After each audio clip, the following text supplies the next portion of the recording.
কোনো 6 ঘন্টা আছে, আর এই 6 ঘন্টায় আমি আপনার জয় দেখতে চাই। পোস্টমর্টম রিপোর্টটা দিয়েছে রণদেব পালের পেটুয়া ডাক্তার স্যার। হাতে বৃন্দাবনের টিকিট ধরালে আসল রিপোর্টটা বেরিয়ে যাবে।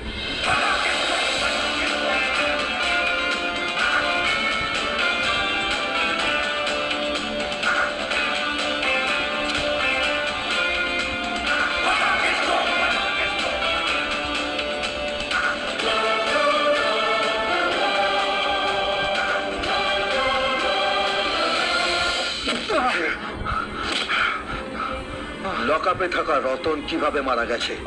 ওর গলা টিপে মারা হয়েছিল। পোস্টমর্টম রিপোর্টে সেটা লেখা নেই কেন?